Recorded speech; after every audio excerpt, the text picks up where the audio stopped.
So please, would you all get on board to listen to the best man speech? Ladies and gentlemen, I give you David Levin.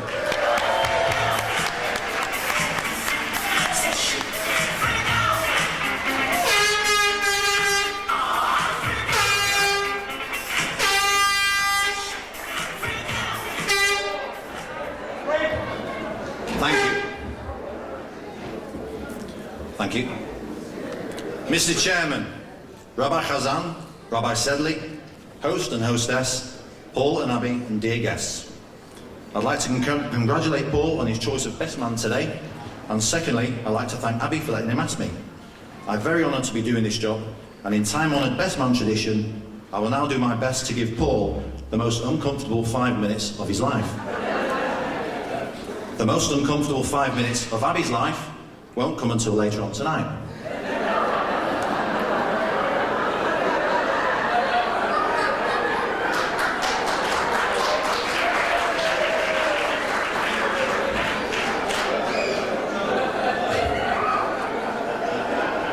Rest assured though, unlike most traditional best man speeches, which are full of sexual innuendo, I've promised Paul and Abby that if there is anything slightly risque, I'll whip it out immediately.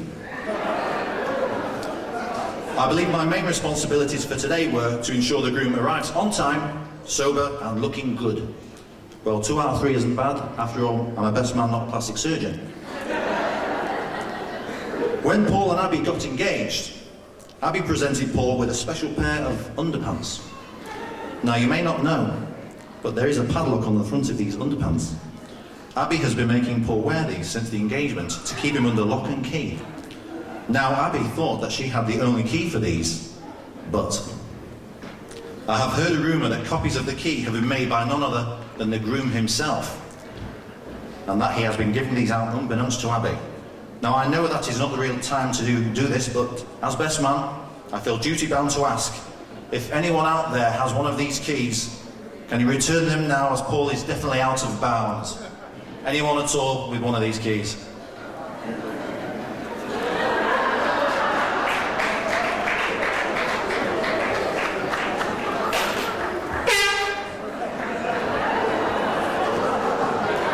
Thank you.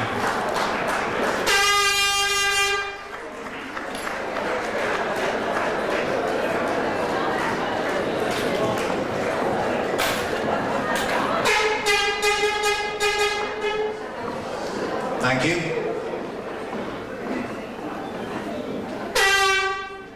Thank you.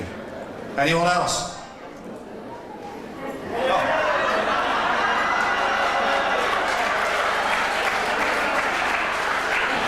Thanks. Thank you. I have known Paul for just over 17 years, and I knew the day would finally come when he would find a girl who was attractive, loving, and quite simply, balmy enough to want to marry him.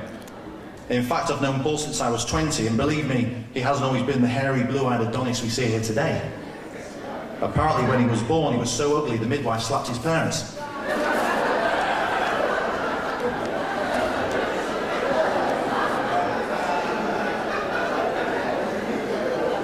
I don't have much information regarding Paul's early years. I know he was a bit slow as a youngster. His parents weren't so much worried about him falling behind at school, more with him being lapped by the other children. I'm sure you'll all agree that Abby looks absolutely stunning this evening.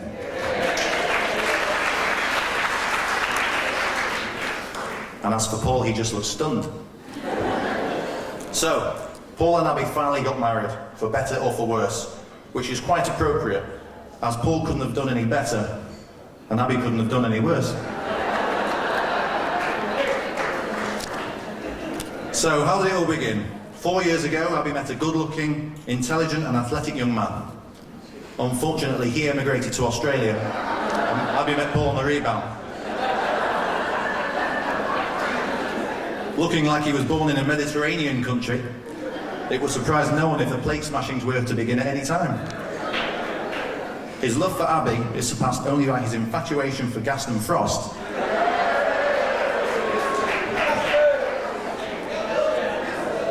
And the love for his PlayStation, FIFA Football. I don't doubt that there is a console right upstairs in the honeymoon suite. In fact, there is. Paul is a hard-working guy who knows what he wants. In hairdressing, he found a career he really fancied, and where his male colleagues really fancied him. For those of you who don't know Paul, he's not the tidiest or smartest of people. The last time I saw him this smart, he was saying, "Yes, Your Honour." It's a good job his shop is not as untidy as his bedroom, or no punters would actually get in. Another passion of Paul's, as has been mentioned, is his love for Manchester City.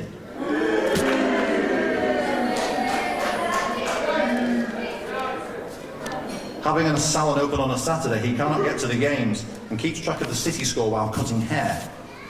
This would account for the frequent Mohican haircuts when City score or usually concede.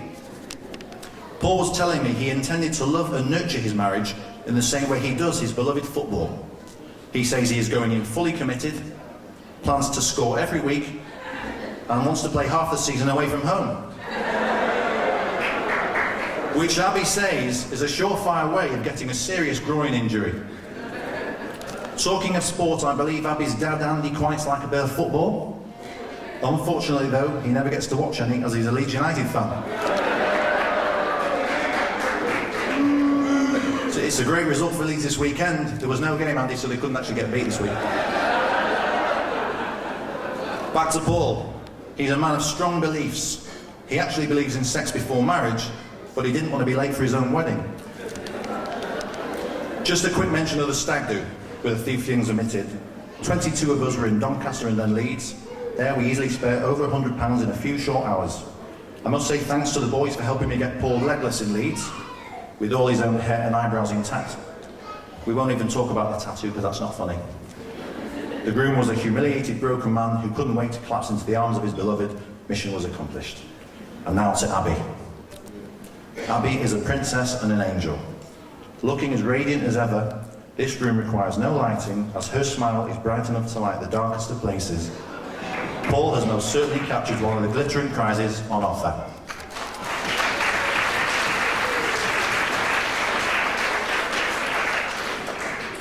But glittering prizes are often associated with simple minds, and Abby is no exception. She is positive that Paul's references to "How's your father?" are a genuine concern from her husband to the health of Andy, and replies to a disappointed Paul, "He's fine, thanks." I've actually known Abby for about 3 years, so know a few stories about her too. I have been warned not to delve into her colourful past, and in any case I've only got a few minutes, so I'll leave the short spell she spent in a Singapore jail for drug trafficking to someone else. I remember talking to Abby when we were first introduced. She told me that the first time she laid eyes on Paul, she thought he was handsome from afar. But earlier today, she told me that now she thought he was far from handsome. Now I hope Abby will forgive me for divulging the fact that she rather enjoys spending money. Retail therapy is definitely her thing. Recently though, her credit card was stolen. Paul recommended that she didn't report it as the thief was actually spending less than her. Abby is a wonderful woman and deserves a good husband. So thank goodness Paul married her before she found one. Abby, you are a beautiful lady. You make an even more gorgeous bride. Don't ever change. I hope Paul realises how lucky he is, and I'm sure you will remind him from time to time. I know you have both been planning the wedding for a while now, and I can only hope that apart from this speech, everything has exceeded your expectations. I'm not actually sure whether to congratulate you or have you committed. Recently I've seen a change in Paul. He is a caring, generous and sensitive. I don't even know him.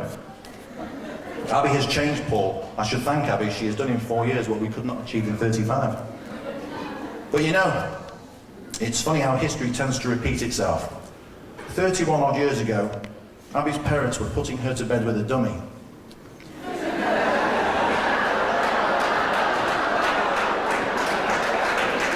And it's happening all over again tonight.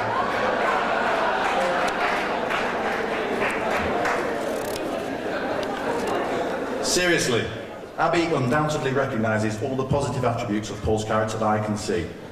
He is a caring, generous and loyal person. It is a pleasure to have Paul as a friend.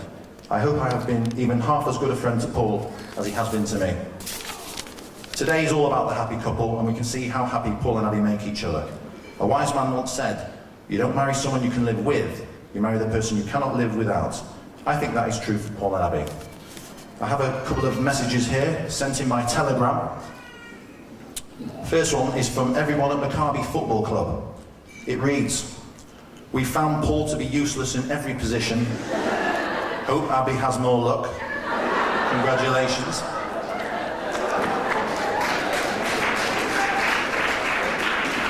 Second one to Paul, from all at Madame Thrashard's spanking parlour.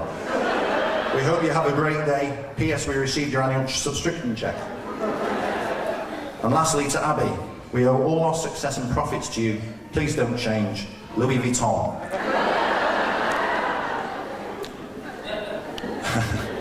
It's an absolute honour for me to be your best man today, Paul. You now have a gorgeous wife, and I'm sure you'll make her a great husband. You're a great friend to me and a good laugh. We've had some excellent times together, and I know we'll continue to do so in the future. Lastly, a word of advice. Always remember those 3 little words that women love to hear. You're right, dear. And now it is my honour and relief to invite you all to stand, raise your glasses to toast Paul and Abby. I wish you both mazel tov and best for the future, and hope you enjoy a long and happy marriage. Paul and Abby. Thank you.